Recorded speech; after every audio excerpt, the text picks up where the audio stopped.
Hi, I'm LucyPole, and today we're going to be doing a tutorial on cross-legged fireman spin.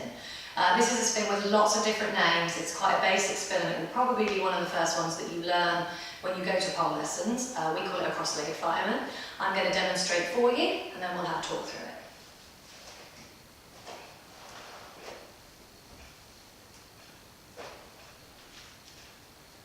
Okay, so that's your basic spin. You can do it one-handed once you're comfortable, but it will always be taught with two hands to start with.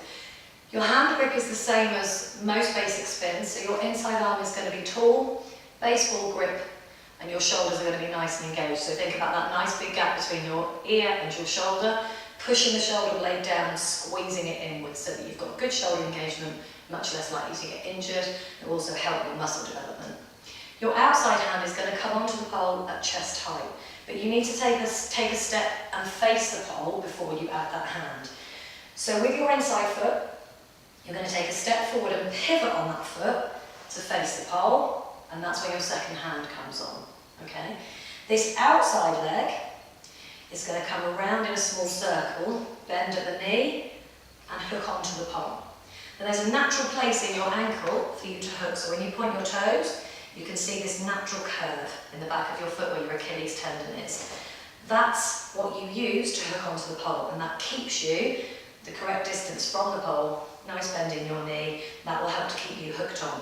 Particularly if you have bare feet, that's even more helpful when you're a beginner because it will give you a little bit of skin grip so this foot won't slide. So you're taking a step with your inside foot, pivot, hand on at chest height, and that ankle on in the little groove. Okay, that's your first step. Then you're going to need to push off the foot that's on the floor to give you some spin. Okay, this is the part where most people as beginners get a little bit scared.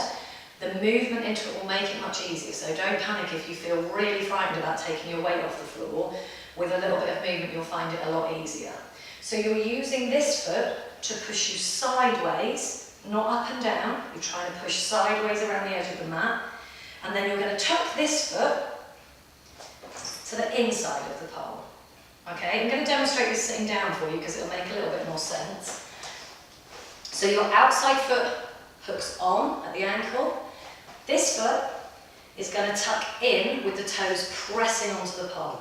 And what this foot does is it's going to stop you getting too close to the pole because you can only get as close as your knee will bend. And it will stop you doing this spin.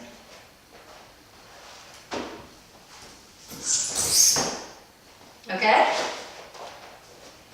So, inside arm nice and tall, shoulder engaged. Step with the inside foot, pivot, add your outside hand and your outside foot, and then you're pushing with the foot that's on the floor and tucking at your side of the pole. You want to try and keep your knees wide because the width of your knees is going to help to slow you down and keep you really balanced. One more time. Step with the inside foot, pivot, outside hand on chest height, outside ankle on, push the knee down, and you're pushing with the foot and tucking to the inside of the pole. So you have a foot either side of the pole. When you get low to the floor, you're going to use your tiptoes to push your bottom out and your body back up to the pole. Then you can step away unless you're finishing it with another spin. I'm going to do it the other way for you as well, because we always do things both sides so that we've got nice even muscle development. Step with the inside foot, pivot outside hand, outside foot, and tuck.